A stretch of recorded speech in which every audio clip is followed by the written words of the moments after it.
My wife left me and the kids behind for a wedding trip and came back like nothing was wrong, but now someone's accusing her of cheating.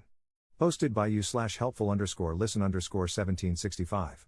I, 47M, have a comfortable and fulfilling life. I have a job I truly enjoy, I live in a nice suburb, and am blessed with 3 wonderful children, 8M, 6F, 4F, and a lovely wife, Emily, 45F. I've always felt Emily and I were an ideal match. However, a recent email I received has deeply unsettled me and planted a seed of doubt in my mind. Emily lived in the UK between 2010 and 2015, during which time she pursued a PhD. Because she lived there so long, she developed many close friendships and has made it a point to return every couple of years to maintain those ties. This past August, she traveled to the UK for 3 weeks to attend the wedding of one of her close friends. After some consideration, we agreed that it would be best for me and the children to remain at home, as I could not take that much time away from work, and the children were unlikely to find much enjoyment in such an event. Emily departed, returned as expected, and life returned to normal for us. Last week, I received an email on my work email address. It was supposedly from the wife of Emily's friend, I'll call him Jake, 44M. According to this woman, she has a very strong reason to suspect that Jake and Emily engaged in an affair. She listed her suspicions, noting that Jake had picked Emily up from the airport, spent considerable time at her hotel, and that the two of them frequently went out to dinner alone. She even included pictures of my wife's earrings that she said she found in Jake's pockets when she was doing the laundry, and pictures of a lipstick stain on his shirt. The color is one I recognize as something Emily often wears. There is some other evidence she listed, but for the sake of conciseness, I will not include it here. All this was a lot to absorb, and for a while, I thought it was some sort of joke, so I tried my best to ignore it, but it kept coming back into my mind. I remember that before her trip, my wife would talk to all her friends there. I don't know if this email is influencing my memory, but I think she probably spoke with Jake the most. Additionally, I know Emily never liked Jake's wife, though I can't say why. I've never pried into Emily's phone or social media accounts before, but I feel very tempted to now. However, I know I'd feel terrible if I looked and found nothing. Also, if I start acting suspicious, wouldn't she just delete everything out of fear of being found out? I am unsure of how to move forward and would welcome any guidance on handling this. The best I can currently come up with is asking to see her phone immediately after confronting her about it so as to not give her time to delete anything, though part of me thinks this would upset her and potentially not even show anything. Top/relevant comments. Commenter. The other evidence bears listing. It's best to have all the facts as you understand them, concision aside. Ops response. It isn't as solid as the other stuff she shared, which is why I decided to leave it out. But the other evidence is as follows. She said that every day Emily was there, Jake would either go see her or talk on the phone with her. She also said that whenever Jake was on the phone with Emily, he'd quickly hang up or leave the room if he noticed her. She mentioned they didn't even seem to hide how much physical contact they had, as they'd always find an excuse to touch each other. They'd reminisce about old times a lot. She even mentioned the way they would look at each other. Commenter 2. I would show her the email you got and ask to see the phone right then and there. Her reaction will be telling. I think it warrants asking to see her phone. However, I'm not yet sold on it definitely being an affair. The lipstick stain proves absolutely nothing. She could have found or taken the earrings from somewhere else. How certain are you that they are actually your wife's, and the rest you put in the comments is purely just her word? She might just be causing trouble. Ops response. I am 100% certain those are my wife's earrings, or at least a replica. I got them for her 2 years ago on her birthday. She told me that she lost them while she was in the UK, since I noticed she wasn't wearing them when she got back. Update 10 days later. A few hours after sharing my first post, I confronted Emily. She confirmed my fears. She claims she's in love with Jake and can't live a lie any longer. She still claims to love me and the kids but says she can't stay with us any longer. According to her, she was waiting for a better time to tell me and the children. Apparently, this has been going on since March, with Jake flying out here occasionally and Emily secretly meeting him. We're getting divorced. Emily is moving to the UK soon. She confirmed that in August, in addition to the wedding, she attended a job interview, and she's set to start around the new year. She's already applied for a British visa. She plans to live with Jake once she moves. As for custody, Emily is voluntarily surrendering her chance of full custody. She doesn't want to uproot the kids, so they'll stay here in Canada with me. There's a part of me that appreciates that decision, but there's also a part that is astonished at how easily she's walking away. She wants to pay child support, but I'd rather raise my children without her financial influence. That said, the court will likely insist on support, regardless of my feelings. Emily is also seeking structured visitation rights, which, given the circumstances, will likely be granted. Based on what I've been told, the court generally leans toward arrangements that allow both parents to maintain relationships with the children, even when one is relocating to a different country. The lawyers are still working out the details, but it seems she'll have visitation during school breaks and holidays, with the possibility of virtual calls in between.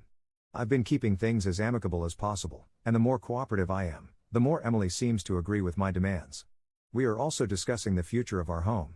Emily has expressed a desire to sell the property and divide the proceeds. While I am reluctant to part with the family home, it is unlikely I have much of a choice since it was bought during our marriage. For now, our lawyers are still working through the details, and no final decisions have been made. Given the situation, it could be a good while before we reach a resolution. In the meantime, I've been advised not to make any major financial moves. As much as I want to stay here with the children, I know selling is most likely inevitable. As of this writing, Emily is in an Airbnb, and Jake has flown here to stay with her. They plan on traveling to the UK at some point in the near future. My lawyer tells me that adultery isn't grounds for special treatment when it comes to custody or property division.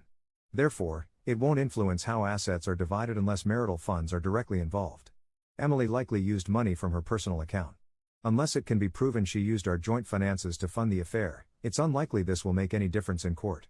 I have been in regular communication with Jake's soon-to-be ex-wife, Eleanor, primarily through email, and more recently, we've spoken over the phone a few times. Eleanor apologized, saying she felt guilty for telling me about the affair and worried that if she hadn't, maybe my marriage could have been salvaged.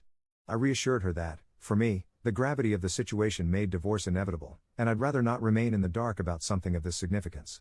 She even sent me messages and other evidence of their relationship, but since Emily is openly admitting to the affair, it doesn't really matter in the context of the law. Eleanor has also told me a lot about Jake. Apparently, this is the third time he's cheated on her, and she's had enough. There's no chance of reconciliation this time, she says, and he doesn't seem interested in trying. She mentioned that Jake has zero desire to raise children who are not biologically his, which explains why Emily's not fighting for custody. Eleanor's divorce will most likely be much longer and more drawn out than mine, given that both she and Jake want full custody of their children and can't agree on several other issues. I haven't had much time to process everything. These past 2 weeks have felt like a blur in every way. But one thing I can say with certainty is that I have nothing left for Emily, not because she betrayed our marriage, but because of how easily she's walking away from our children. I never thought I could hate someone I once loved so much. It's a strange feeling. The hardest part in all of this is the children.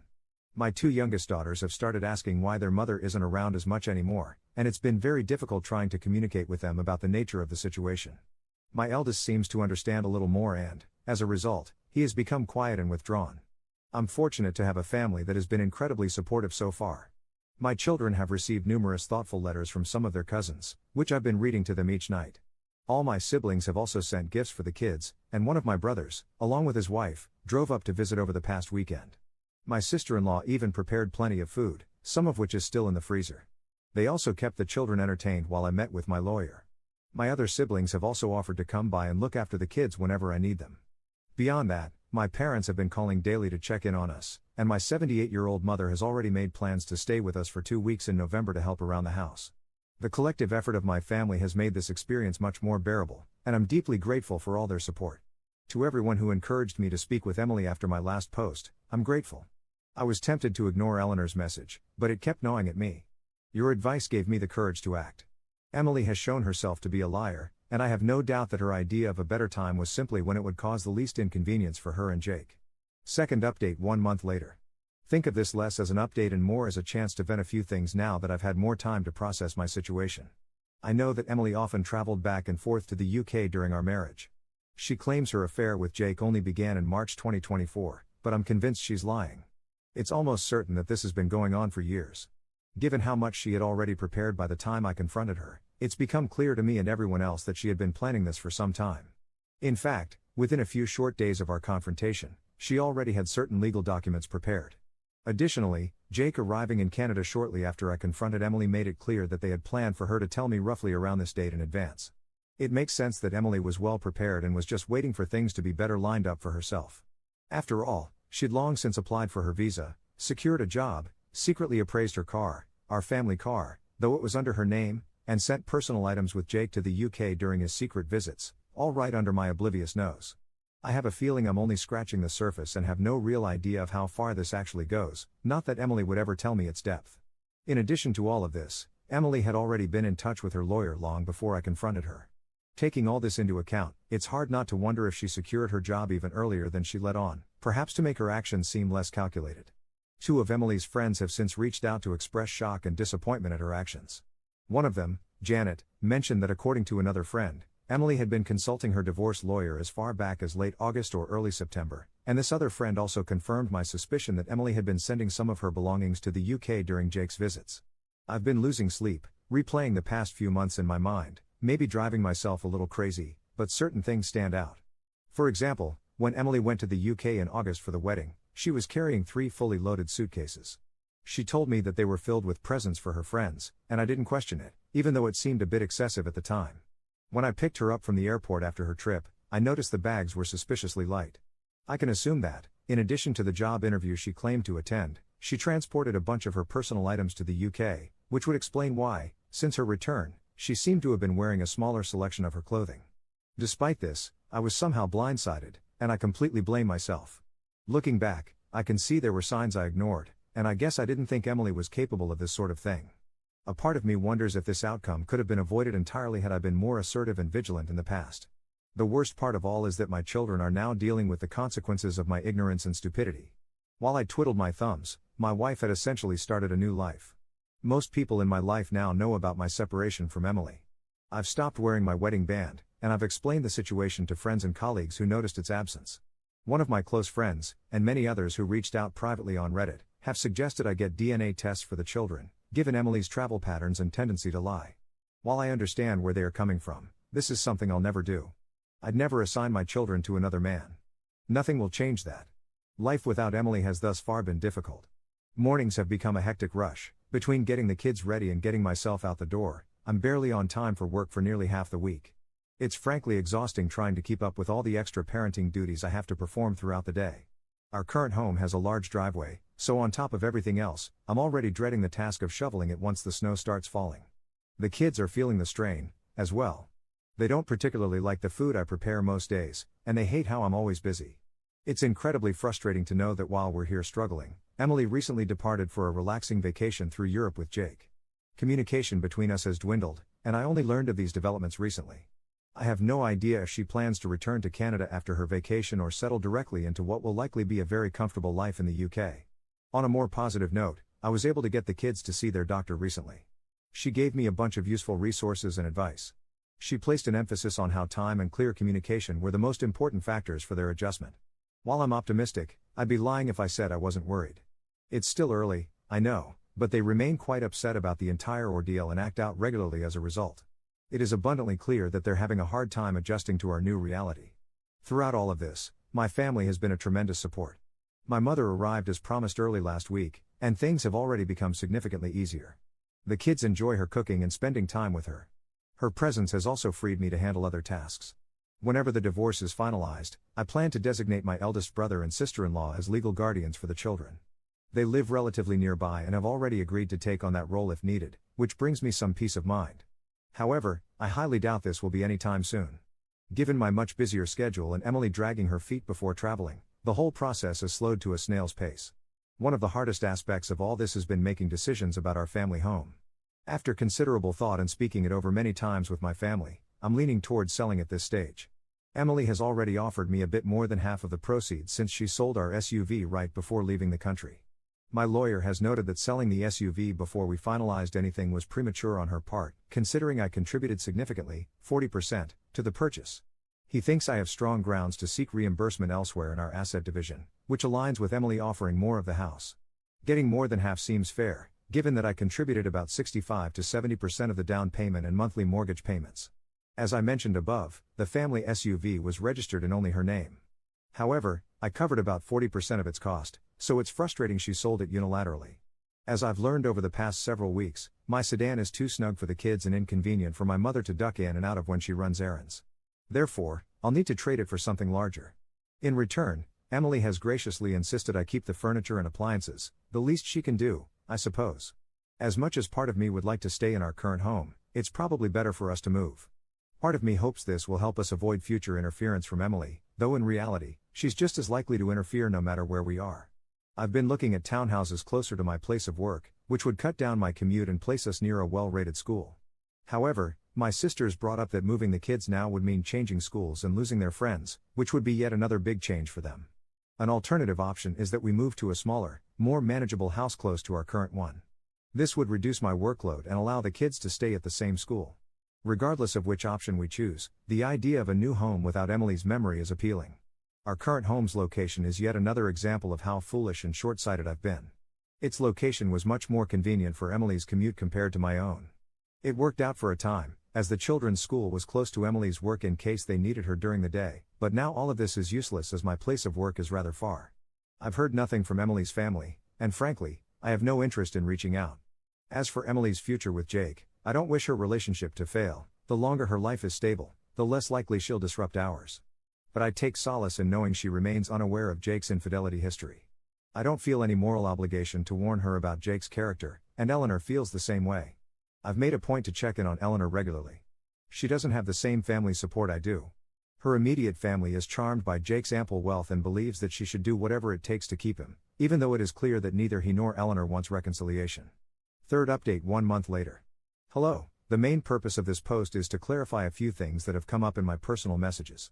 I appreciate the concern and will use this opportunity to address many of these points at once. First, I'm still very much adjusting. I've accepted the situation, though I still feel bitter about it now and then. I'm adapting, and while some days are worse than others, I'm managing. All in all, my situation doesn't feel as overwhelming anymore. The kids are still adjusting. They're resilient, but they've been dealing with a lot. I'm considering enrolling them in a program designed to support children of divorced parents. I just need to find the time to properly research it once my work calms down a bit. On the topic of household dynamics, some people who have been messaging me seem to think that Emily was overburdened with chores and that somehow justified her decisions. To remove any misunderstandings, before everything fell apart, the split on household chores hovered around 60-40, with her handling the larger portion. In contrast, living expenses were covered roughly 75% by me and 25% by her. Not to mention, Emily took far more solo vacations than I did, and I guess we all now know how those went. Also, yes, I know how to cook. I've always been a health-conscious person, which meant the kids often preferred the way Emily prepared meals. Despite the many private messages suggesting otherwise, I still have no intention of DNA testing my children. Emily has settled into an apartment owned by Jake. I'm not sure if I mentioned this before, but apparently Jake owns an apartment in the city to avoid commuting during the week. According to Eleanor, he'd stay there and go back to his house on weekends to be with her and the children. Since his most recent affair has come to light, he's been living there full-time and only comes to the house to see his children. Eleanor also mentioned the apartment is the same place where he carried out his previous affairs, which is fitting, I guess. In other news, I finally replaced my sedan with a larger car. I spent much more than I probably should have, but it's been one of the few things bringing me joy lately. Lastly, many people have been messaging me to suggest that I have some sort of moral obligation to warn Emily about Jake's previous infidelity and the chance he may cheat on her. I don't think this is my responsibility. Maybe Emily already knows and just doesn't care. Fourth update 2 months later. I've decided to make a quick update, as many people have been asking how the children and I have been faring. I apologize for not being able to do this sooner, as my current schedule does not allow much free time. So far, things are a bit better. Life has become easier since I hired a nanny to help around the house and with the children. With her handling a sizable portion of the weekly chores, I've been able to focus more on work. I do enjoy my job, but lately, I've been putting in longer hours to keep our finances in check. Between legal fees, the nanny's salary, and a car I probably spent too much on, my expenses have been adding up fast. The longer hours mean I see less of the kids, but I tell myself it's temporary. I try to make time for them on the weekends I'm not working, but even that's been difficult. They're adjusting slowly, though I know it'll be a long time before things feel even relatively normal, if they ever do. I'm still figuring out where we'll live long term. At this stage, the house will almost certainly be sold, and I want a place for myself and the kids that has no connection to Emily. Over the past few weeks, I've been speaking with Eleanor less and less. Part of it is my schedule, but mostly, I just don't see the point. Talking to her only reminds me of how good I had it before. The most important and annoying reason, however, is that Eleanor has decided to remain with Jake. She claims that he respects her, somehow, and has shown commitment to their family despite still being with Emily. According to her, he has demonstrated this commitment by prioritizing their children over his new relationship and by respecting her space. It is jarring, considering how just a few months ago, she was adamant about going through with the divorce, yet now, she's cancelled these plans entirely. Then again, maybe I shouldn't be surprised. By her own admission, this isn't Jake's first affair, and she's always forgiven him in the past. Emily still lives in an apartment Jake owns, while Eleanor remains in the family home with their children. Jake splits his time between the two, staying at the apartment during the week and coming home on weekends and sporadic weeknights. At the very least, Eleanor has made it clear that Emily isn't allowed in the family home, and Jake seems to respect that. Emily rarely calls the kids during the week, and when she does, the conversations are brief and she tends to whisper a lot. Since these calls take place rather late in her time zone, I imagine she doesn't want to disrupt Jake's sleep. On weekends, when Jake is with his own family, Emily makes more of an effort to talk to the children. However, these calls haven't been particularly long either, as I have felt they shouldn't interrupt the time I planned with the children. All of this is still very much a work in progress, which hopefully will get easier as time goes on. While a part of me is still shocked by how things turned out, I think I have largely woken up to this new reality. Top/relevant comments. Commenter. The ex-wife's AP must be as smooth as silk to still maintain his wife, whom he's cheated on 3 times, and still snag Op's ex-wife. I think the blessing in disguise is that the ex-wife blew up everything for a man who will never be loyal to her. She threw away her vows and her kids to satisfy something that doesn't even exist. Op is better off without someone so deliberate and strategic in her backstabbing. I really hope Op continues to do his best and that the kids are as resilient as he says. It'll be hard regardless. I also doubt it's over. 5 or 10 years from now, the ex-wife will crawl back wanting a relationship with the kids. Op has to be ready. Commenter 2. She abandoned her children to be a weekend mistress. How tragically awful. The fact that Eleanor is a willing participant and stays with this pathetic excuse for a man is also disgusting. Jake is a cancer and needs to be rooted out. Commenter 3. Weekday mistress. The real family gets his time off. Commenter 4. His real family gets weekends, holidays, birthdays, and vacations. The mistress gets weekdays and any time his family doesn't need him. No wonder he doesn't want to deal with her kids, he barely deals with her.